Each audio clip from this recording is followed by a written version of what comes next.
Hello every one. ഇന്നിപ്പോൾ ഇൻസ്റ്റൻ്റായിട്ട് ഒരു bun ദോശയാണ് ഉണ്ടാക്കിയിരിക്കുന്നത്. കുറച്ച് തിക്കായിട്ട് പക്ഷെ നല്ല സോഫ്റ്റ് റവ വെച്ചിട്ട്. അതിന് കൂടെ നല്ല ഒരു സമ്മന്തിയുമുണ്ട്. അപ്പോൾ ഇതെങ്ങനെയാണ് ഉണ്ടാക്കണമെന്നുള്ളത് നമുക്ക് നോക്കാം.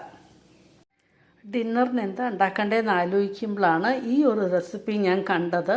എളുപ്പത്തിൽ നമുക്കൊരു ബൺ ദോശ ഉണ്ടാക്കാൻ പറ്റുമെന്നും പറഞ്ഞിട്ട്. അപ്പോൾ അതിനിപ്പോൾ 1 കപ്പ് റവയാണ് എടുത്തിരിക്കുന്നത്. ഇത് റോസ്റ്റഡ് റവയാണ്. പിന്നെ 1/4 കപ്പ് തൈരും എടുത്തിട്ടുണ്ട്. നമ്മുടെ മിക്സി ജാറിലേക്ക് റവ ഇട്ട് കൊടുക്കാം. ഈ എടുത്ത് വെച്ചിരിക്കുന്ന 1 കപ്പ് റവ, പിന്നെ അതുപോലെ തന്നെ ഈ 1/4 കപ്പ് തൈരും ആഡ് ചെയ്ത് കൊടുക്കാം. ഒരു 1/3 കപ്പ് വെള്ളവും ആഡ് ചെയ്ത് കൊടുക്കുന്നുണ്ട്. നമുക്കിത് നന്നായിട്ടൊന്ന് അരച്ചെടുക്കാം. നമുക്ക് കുറച്ച് ഉപ്പും കൂടെ ചേർത്ത് കൊടുത്തിട്ട് ഒന്നും കൂടി അരച്ചെടുക്കാം. ഇപ്പോൾ ഇത് അരച്ചെടുത്ത് കൊണ്ടുവന്നിട്ടുണ്ട്. നമുക്കൊരു കണ്ടെയ്നറിലേക്ക് മാറ്റാം. ഇതിപ്പോൾ കുറച്ച് തിക്കായിട്ടാണ് ഇരിക്കണേ. നമുക്ക് നമ്മുടെ മിക്സി കഴിയ ശേഷം ആ വെള്ളവും കൂടി ഒന്ന് ആഡ് ചെയ്ത് കൊടുക്കാം.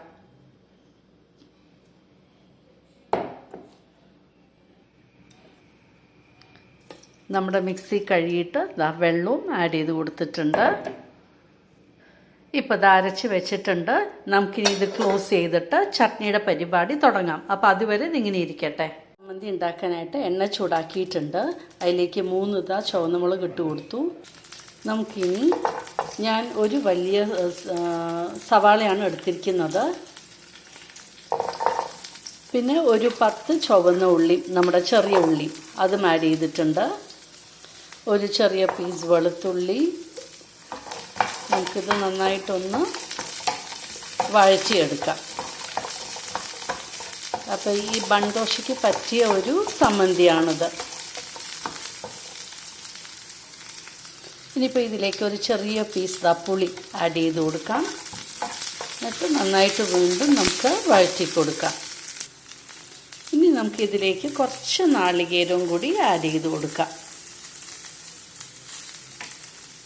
എന്നിട്ട് നാളികേരവും ചേർത്ത് നന്നായിട്ടൊന്ന് യോജിപ്പിച്ചെടുക്കാം. കുറച്ച് നാളികേരം മതി, അധികം വേണ്ട. അപ്പോൾ ഇതെല്ലാം കൂടെ യോജിപ്പിച്ച് സ്റ്റവ് ഓഫ് ചെയ്ത് നമുക്കിതൊന്ന് തണുക്കാൻ വയ്ക്കാം. എന്നിട്ട് ഉപ്പും ചേർത്ത് നമുക്കിത് അരച്ചെടുക്കണം. അപ്പോൾ നമുക്കൊന്ന് സ്റ്റവ് ഓഫ് ചെയ്ത് വയ്ക്കാം. ഇനിയിപ്പോൾ അതേ പാനിൽ തന്നെ എണ്ണ ഒഴിച്ച് കടുക് പൊട്ടിക്കാനായിട്ട് വെച്ചിട്ടുണ്ട്. നമുക്കിതിലേക്ക് കുറച്ച് ഉഴുന്ന് പരിപ്പ് ചേർത്ത് കൊടുക്കാം. ഉഴുന്ന് പരിപ്പും ഒന്ന് ചുവന്ന് വരണം. അപ്പോൾ പൊട്ടുന്ന സൗണ്ട് കേൾക്കുന്നുണ്ടല്ലോ. ഇനി ഇതിലേക്ക് നമുക്ക് ചെറിയ ഉള്ളി കുറച്ച്, പച്ചമുളകും ഇഞ്ചിയും അരിഞ്ഞത്, കരിവേപ്പില നന്നായിട്ടൊന്ന് വഴറ്റിയെടുക്കണം. നമുക്ക് ഇത് നമ്മുടെ മാവിലേക്ക് ഇടാൻ വേണ്ടിയിട്ടാണ്. വേണമെങ്കിൽ നമുക്ക് ക്യാരറ്റ് ഗ്രേറ്റ് ചെയ്തൊക്കെ വേണമെങ്കിലും ആഡ് ചെയ്യാം. അപ്പോൾ ഇത് നമുക്ക് നന്നായിട്ടൊന്ന് മൂപ്പിച്ചെടുക്കാം. ഇനിയിപ്പോൾ നമ്മുടെ ഈ വറവ് മാവിലേക്ക് അങ്ങോട്ട് ഇട്ട് കൊടുക്കാം.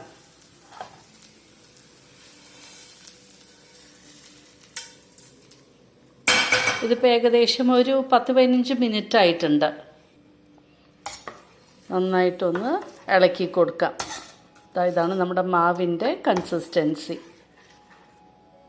അപ്പോൾ നന്നായിട്ട് അങ്ങോട്ട് യോജിപ്പിച്ചെടുക്കാം.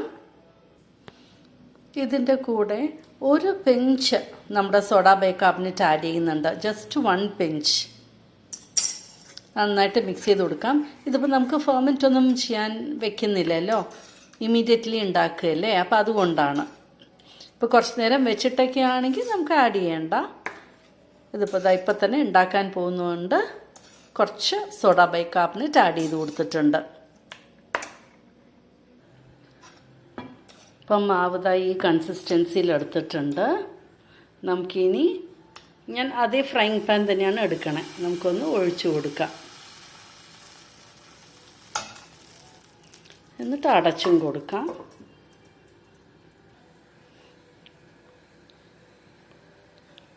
ഇപ്പോൾ 1 സൈഡ് ആയിട്ടുണ്ട്. നമുക്കിനി മറിച്ചിട്ട് കൊടുക്കാം. ഇത് ഇത് കണ്ടില്ലേ ഈസി ആയിട്ട് വരുന്നുണ്ട്. അപ്പം ഞാൻ ഇതൊന്ന് മറിച്ചിട്ട് കൊടുക്കട്ടെ. മറിച്ചിട്ടിട്ടുണ്ട്. എന്നിട്ട് ഇതിൻ്റെ മുകളിൽ നമുക്ക് കുറച്ച് എണ്ണ അങ്ങോട്ട് തൂവി കൊടുക്കാം. ഇതിപ്പോൾ ഏതെണ്ണ വേണമെങ്കിലും നമുക്കൊന്ന് ഇട്ട് കൊടുക്കാം. അപ്പോൾ ഇൻസ്റ്റൻ്റായിട്ട് അങ്ങനെ നമ്മുടെ ദോശ റെഡിയായിക്കൊണ്ടിരിക്കുകയാണ്. ഈസി ആയിട്ട് അങ്ങനെ നമ്മുടെ പാനിൽ നിന്ന് വിട്ട് വരികയും ചെയ്യും. ഇത് ഓടിക്കളിക്കുകയാണ് നോൺ സ്റ്റിക്ക് പാനിൽ. ഇതാ മറിച്ചിട്ടു. അങ്ങനെ കണ്ടില്ലേ, നമ്മുടെ ഇൻസ്റ്റൻ്റ് ആയിട്ടുള്ള അങ്ങനെ ദോശ റെഡി ആയിട്ടുണ്ട്. അപ്പോൾ ബാക്കിയുള്ളതും ഇതുപോലെ നമുക്കിത് ഉണ്ടാക്കി തുടങ്ങാം. നമ്മുടെ ചട്നി ഉണ്ടാക്കാനായിട്ട് ഇതപ്പോൾ കൂളായിട്ടുണ്ട്. കുറച്ച് ഉപ്പും ആഡ് ചെയ്ത ശേഷം അരച്ചെടുക്കാം. അപ്പോൾ അത് അരച്ചെടുത്ത് വന്നിട്ടുണ്ട്. ഇത് വേണമെങ്കിൽ നമുക്ക് കടുക് താളിക്കാം, ഇല്ലെങ്കിൽ അങ്ങനെയും എടുക്കാം. ഇപ്പോൾ ഞാൻ അങ്ങനെ എടുക്കാനാണ് പോകുന്നത്. ഇതങ്ങനെ ഡിന്നർ റെഡിയായി. നമ്മുടെ ബൺദോശയും റെഡിയായിക്കൊണ്ടിരിക്കുന്നു. പിന്നെ സമ്മന്തിയും റെഡി ആയിട്ടുണ്ട്. അപ്പോൾ നല്ല സോഫ്റ്റുമാണ്. കണ്ടില്ലേ, നല്ല സോഫ്റ്റ് ദോശ. അപ്പോൾ ഇതാണ് ഇന്ന് ഡിന്നർ ഉണ്ടാക്കിയിരിക്കുന്നത്. അപ്പോൾ ഇതുപോലെ നിങ്ങളൊന്ന് ട്രൈ ചെയ്ത് നോക്കൂ. മാവയ്ക്ക് ഇല്ലാത്ത ഒരു സമയത്ത് ഇൻസ്റ്റൻ്റായിട്ട് ഉണ്ടാക്കാനായിട്ട്. നിങ്ങൾക്ക് ഇഷ്ടമായി കാണുമെന്ന് വിചാരിക്കുന്നു. Thank you for watching my YouTube channel.